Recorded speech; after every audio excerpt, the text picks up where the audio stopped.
안녕하십니까. 신의균 군사TV 디펜스 브리핑입니다. 자, 오늘도 아주 중요한 군사 무기 소식 알려드리겠는데요. 여러분들 기사 보신 분도 계시겠지만 제가 좀 더 자세하게 설명해 드리도록 하겠습니다. 폴란드, 우리 한국 육군 무기 그리고 공군 무기 대박으로 지금 도입하고 있는 폴란드가 우리 해군 무기까지 도입해서 육해공 완전히 그냥 도배를 하게 됐는데, 바로 우리 한국이 만들고 있는 3000톤급 잠수함이죠. 도산 안창호급 배치 2, 지금 최신형 잠수함인데 그걸 폴란드가 도입할 거다라는 유력 방산지의, 폴란드 현지 방산지의 기사가 나왔는데요. 어떤 내용인지 보도록 하겠고, 자, 중동에서 미국의 영향력이 갈수록 줄어들고 있는 가운데 중국이 확 파고 들어가고 있죠. 그런데 전투기까지 사우디가 또 이집트가 중국 전투기를 대량 도입한다라는 구체적인 협상이 진행되고 있다는 겁니다. 참 우려스러운데요. 알아보도록 하겠습니다. 신의균의 군사TV 구독, 알림, 좋아요 눌러주십시오. 5가지 단신을 먼저 보겠습니다. 체코가 국민 상금으로 구입한 경량 대공포를 우크라이나에 기증했다라는 소식에서부터 우크라이나가 러시아의 대전차 용치를 밀어버리는 영국제 챌린저2 전차의 영상을 공개했다라는 소식까지 보도록 하겠습니다. 첫 번째입니다. 24,270명의 체코 시민들이 십시일반으로 430만 유로를 모아 우크라이나에 15대의 경량 방공 차량을 기증했습니다. 이번 전쟁 기간 중 높은 신뢰성을 보이며 호평을 받고 있는 토요타의 차량에 14.5mm 2연장 중기관총을 얹은 일명 엑스칼리버 아미 MR2 빅터 모델인데, 체코는 140대 공급을 목표로 모금 활동을 계속하고 있습니다. 우크라이나군의 레오파르트2A4 전차가 대량으로 공급되기 시작하면서 서방 각국이 이들을 보호하기 위한 디코이도 대량으로 기증했다는 소식입니다. 중량 44kg의 풍선형 디코이인데 적외선 방출 설계까지 완벽해 어지간한 무인기에는 실제 전차로 인식된다고 합니다. 독일 야권에서 타우로스 미사일 우크라이나 공여 주장이 나온 뒤 우크라이나 정부가 독일 정부에 타우로스 미사일 공여를 공식 요청했습니다. 실제로 인도된다면 기존 스톰 섀도우보다 더 강력한 위력을 발휘할 것이어서 성사 여부에 관심이 쏠리고 있습니다. 우크라이나가 영국에서 지원받아 사용 중인 스톰 섀도우 미사일의 절반 이상이 부크와 S-300 방공 시스템에 의해 요격되고 있다는 주장이 나왔습니다. 현재까지 16발의 스톰 섀도우가 발사되어 이 중 10발이 요격됐다고 하는데, 러시아 요격 미사일 생산업체 관계자를 인용한 인도 매체의 보도, 믿어야 할지 말아야 할지 모르겠습니다. 러시아가 엄청난 돈을 들여 방어선 전면에 대량 설치한 대전차 용치가 전혀 효과를 발휘하지 못하고 있다는 소식입니다.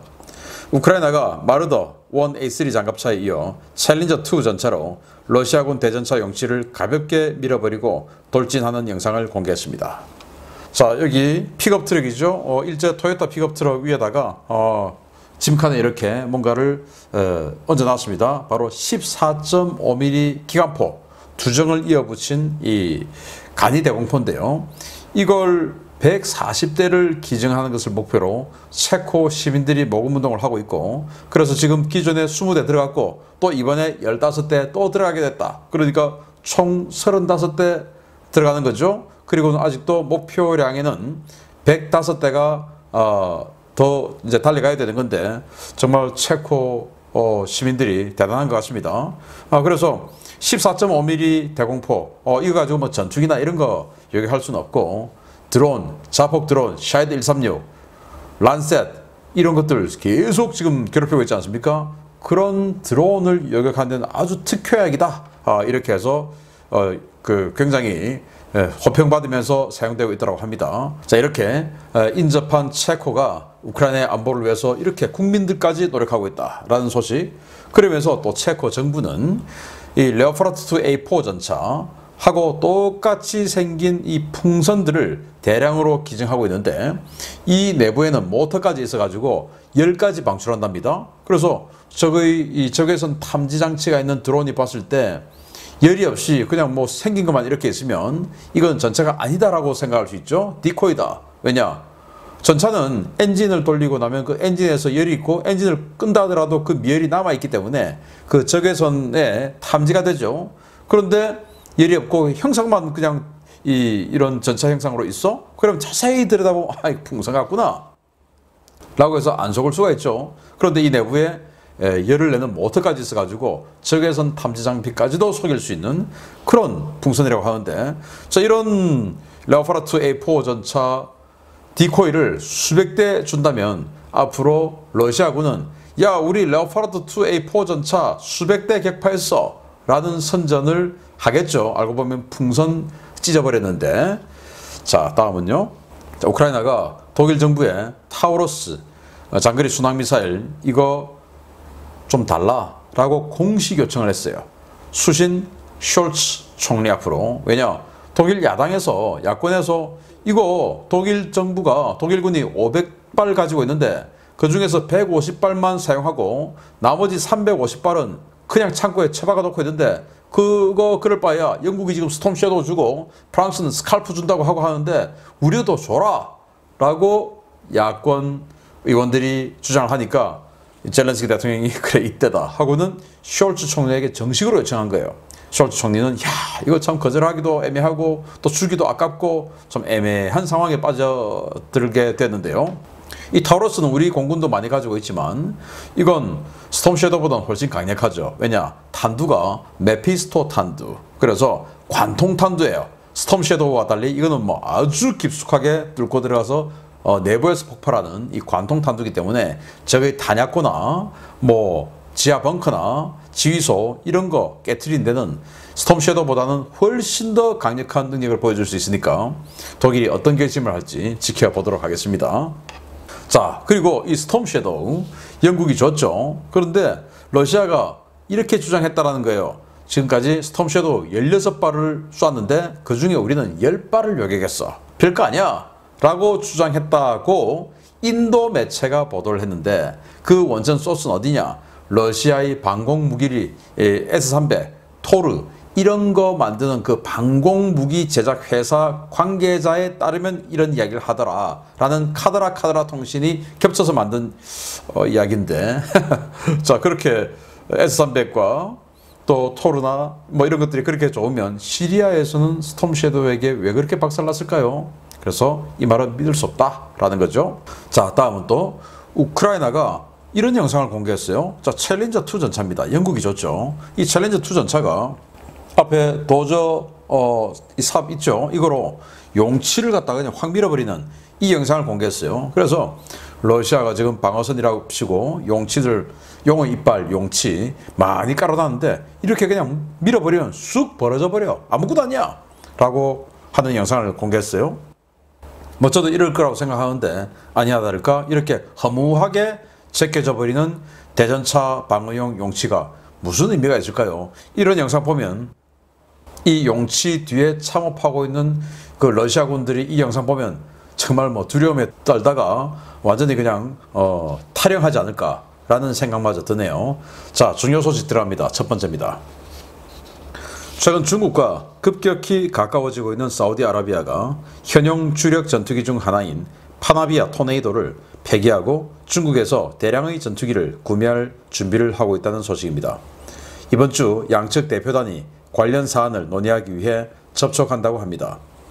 사우디아라비아가 유럽제 토네이도 전투기 80여 대를 중국제 전투기로 대체하는 방안을 추진 중이며 이를 위해 이번 주 말레이시아에서 중국 측과 접촉할 예정이라고 복수의 중동 방산 소식통이 현지 시각 5월 28일 리포트했습니다. 지난주 레바논 소재 택티컬 리포트에서도 보고된 바 있는 이 정보는 현재 중국이 중동 지역에 대규모 전투기 판매를 준비 중이며 이를 위해 최근 전투기 생산 라인을 증설하고 있다는 중국 내 첩보를 뒷받침하고 있는 정보입니다. 중국은 최근 말레이시아 리마 에어쇼에서 이집트 측에 J-10CE 전투기 12대 판매를 위한 실무 협상을 벌였고 이번 주 쿠알라룸푸르에서 사우디 대표단과 협상을 가질 예정인데요. 사우디와 중국의 이번 협상 규모는 수백억 달러에 달할 것으로 전해졌습니다. 사우디가 도입을 추진 중인 무기체계는 J-10 전투기 80대 이상, HQ-17 단거리 대공방어체계 수십 대, 스파이 쉐이커, FX-80 무인기와 CR-500 무인기, 크루즈 드래곤5 자폭 무인기 등인데요. 거래되는 무기 대부분은 사우디 현지에서 생산되는 것을 조건으로 협상이 진행 중인 것으로 드러났습니다. 사우디는 이번 거래 금액의 일부를 달러가 아닌 위안화로 결제하는 방안도 검토 중인데요. 해당 거래에는 사우디뿐만 아니라 이집트도 참여할 움직임을 보이고 있어 계약이 성사될 경우 중국 방산 수출 역사상 최대 규모의 거래가 이루어질 것으로 보입니다. 중국은 이와 별개로 200여 대 규모의 JH-7A 전폭기도 이집트와 파키스탄 등의 국가에 염가 판매하는 방안도 추진 중인 것으로 알려졌는데요. 미국의 실책을 기회 삼아 중동 지역에 대한 영향력을 확대하는 중국. 과연 이번 전투기 거래가 어떤 후폭풍을 몰고 올지 우려가 커지고 있습니다. 네, JT 전투기를 이집트와 사우디에 판매한다. 특히 이집트는 12대지만 사우디는 80대 이상. 그래서 토네이도 전투기 이 전폭기죠. 장거리 공습 타격하는 이 용도, 또 대함 타격하고 하는 그 용도의 토네이도 전투기를 이걸로 대체한다. 그러면 여기에 들어간 무장 이런 거 다 이제 사야 되는 거죠. 야, 그리고 이 전투기뿐만 아니고 이런 방공무기, 지금이야 이 중국의 중재로 이란하고 손을 조금 악수하고 있는 상황이지만 언제 또 변할지 모르니까 이 후티 반군으로 인해서 사우디는 방공무기 부족을 아주 절실하게 호소하고 있는 상황이었고, 그 방공무기가 부족한 허구한 지금 후티 반군이 탄도미사일과 순항미사일 쏘고 있는 그 마당에 미국은 사드와 팩3를 빼버렸죠. 맞고 있는 사우디에게 더 두들겨 맞아라 라고 하는 빼버렸죠. 그리고 그 앞에 지켜주고 있던 항공모함도 빼버리고 구축함도 빼버리고 다 빼버렸죠. 니들이 알아서 무인 수상함 가지고 지켜, 우리가 관리 감독은 해줄게, 이렇게 해버렸습니다. 그래서 지금 이 중동 지역 호르무즈 해협 페르시아만은 완전히 미국 군사력의 공백 상태가 발생한 겁니다. 그러니 사우디가 열받아 버리죠. 그리고 바이든 대통령, 그리고 이 민주당 그 핵심 정권 인사들이 이 빈살만 왕세자, 완전히 핵심 실권자인데 그를 살인자라고 비난을 했죠. 그런 상황에서 중국이 치고 들어간 겁니다. 정말 바이든 행정부의 이 중동 정책의 실책은 바이든 행정부가 들어오기 전부터 선거에 승리했을 때부터 중동은 앞으로 난장판이 될 것 같다라고 제가 예상을 한 바 있는데, 불행히도 그 예상이 들어맞고 있고, 앞으로 중국의 이런 틈새 파고들기가 더욱더 심화될 것이다. 자, 그런 차원에서 이런 JH-7 같은 대형 전폭기, 그러니까 토네이도하고 유사한 그런 토네이도 성능이 완전히 떨어지지만 그래도 이런 것들을 이 중동 지역에 염가로 주겠다. 그러니까 상징적인 돈만 받고 주겠다. 이런 거예요. 중국이 대함 타격기로 이 JH-7 전폭기, 대형 전폭기인데 이걸 가지고 있었는데, 이거 한 240대가 있었는데 이걸 해군항공대에 있던 걸 공군으로 이관했고, 공군에서 이걸 점점 통일하자 해서 J-16으로 전폭기를 통일을 합니다. 그러니까 이거 JH-7이 이제 퇴역에 들어가는 겁니다. 이게 240대인데 그 중에서 쓸만한 거, 깨끗한 거 200대를 파키스탄, 이집트 등 중동 지역에다가 아주 그냥 염가로 줘버리겠다. 서비스하겠다. 그러니까 우리하고 계속 잘 지내줘 라는 선물로 주겠다라는 건데, 이게 저는 또 북한에도 들어가지 않을까라는 생각이 들어요. 북한에 지금 순천 비행장 이런 지역들을 아주 활주로 개량 공사를 많이 했는데, 그 공사 내용을 이렇게 위성사진으로 보면 다롄, 이 지역에 배치되어 있던 JH-7 이 군사공항하고 아주 유사한 구도로 업그레이드가 되었습니다. 혹시 그래서 중국이 이 JH-7 이 전폭기를 북한에게도 대량으로 주는 것은 아닌가라는 이 우려가 드는데, 우리나라 잘 봐야 됩니다. 그래서 이거는 분명히 북한에게 군사무기 주면 안 되는데 이런 짓 하면 제재해야 되죠. 중국 같은 저런 나라는 유엔 안보리 상임이사국에서 축출하는 이런 대열에 우리가 서야 된다라고 생각합니다. 두 번째입니다. K방산의 유럽 전진기지 역할을 하고 있는 폴란드가 이번에는 잠수함 구매 움직임을 보이고 있습니다. 독일과 프랑스, 스웨덴 잠수함이 후보였는데 사의 판 자체가 다시 짜여지면서 한화오션의 신형 잠수함이 강력한 다크호스로 급부상하고 있습니다. 폴란드가 지난 2017년 추진했다가 예산 부족으로 잠정 중단했던 잠수함 도입 프로그램, 일명 오르카 프로그램이 올해부터 다시 추진될 것이라고 마리우스 부아차크 폴란드 부총리 겸 국방장관이 현지 시각 5월 24일 밝혔습니다. 부아차크 부총리는 현지 시각 5월 24일 바르샤바에서 열린 디펜스 24데이 컨퍼런스에서 올해 잠수함 도입 사업인 오르카 프로그램이 시작될 것이며 곧 잠수함 수량과 요구 성능 등 입찰 정보가 공개될 것이다 라고 밝혔습니다. 부아차크 부총리는 오르카 프로그램에서 도입될 잠수함은 수중에서 고속으로 장기간 은밀하게 기동할 수 있어야 하고 어뢰는 물론 침략자의 영토 깊숙이 있는 목표물을 정확하게 타격할 수 있는 미사일 운용 능력을 갖춰야 한다 라며 오르카 프로그램이 요구하는 잠수함의 기본 성능 윤곽을 소개했습니다. 그는 우리는 유럽 대륙뿐 아니라 그 너머의 파트너들도 초대할 것이다 라고 밝혔는데요. 이번 컨퍼런스를 주관한 폴란드 최대 방산 전문 매체 디펜스24는 부아차크 부총리의 발언은 한국을 오르카 프로그램에 우선 초청하겠다는 것이다 라고 해석했습니다. 폴란드 방산 소식통들은 부아차크 부총리의 발언을 통해 드러난 잠수함 요구 성능만 놓고 본다면 폴란드 정부가 원하는 잠수함은 한국의 도산 안창호급 배치2 뿐이라며 강력한 정치적 로비나 이변이 없는 한 한국 잠수함이 폴란드 현지에서 기술 도입 건조되는 방식으로 사업이 진행될 것이라고 평가했습니다. 실제로 당초 후보였던 프랑스 스콜펜급은 최근 루마니아 판매 사례에서 나타난 것처럼 배수량 대비 가격이 지나치게 비싸고 독일 212A형은 지속 자막 능력이 가장 떨어지며 스웨덴 A26은 기술적으로 검증되지 않아 폴란드에 적합하지 않다는 지적이 있어 왔습니다. 폴란드가 도산 안창호급 배치2를 기반으로 한 잠수함을 도입할 경우 영해 방어는 물론 러시아 제2의 도시 상트페테르부르크에 탄도미사일 공격을 가할 수 있는 강력한 억제력 보유가 가능해지는데요. 폴란드가 육군과 공군에 이어 해군 분야에서도 메이드 인 코리아를 선택해 나토 천병으로서의 그 입지를 더욱 단단히 다지게 되기를 기대해 보겠습니다. 네, 이게 어쩌면 운명처럼 이렇게 됐네요. 원래 2017년도에 이 사업하다가 예산 없다 그만하자 좀 중단하자 하고 잠정 중단됐는데 2017년도에는 도산 안창호 배치2가 없었어요. 그리고 이 한화 에어로스페이스 이 회사가 지금 폴란드에 엄청나게 좀 인기 좋지 않습니까?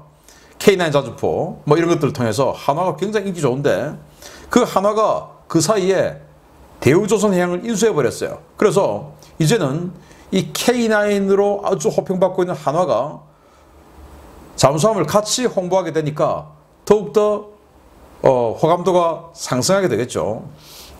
자, 폴란드는 원래 이번 그 잠수함을 중형 잠수함을 3척 도입하는 사업을 추진하고 있었고 폴란드는 현재 과거 소련제 킬로급 잠수함 4척을 가지고 있는데 그 킬로급 잠수함을 대체하는 사업이었어요.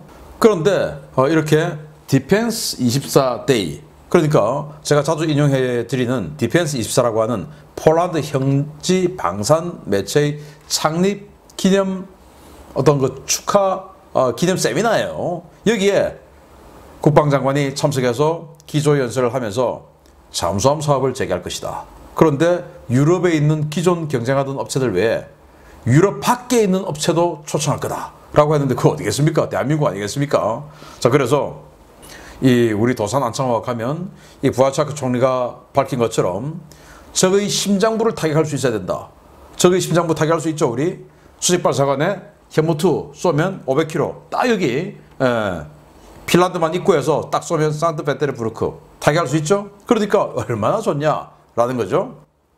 그런데 다른 그동안 경쟁해왔던 잠수함 프랑스 스콜펜급 수직발사관 없습니다. 심장부 타격할 수 없어요. 그리고 자망 시간도 짧아요. 아주 짧아요.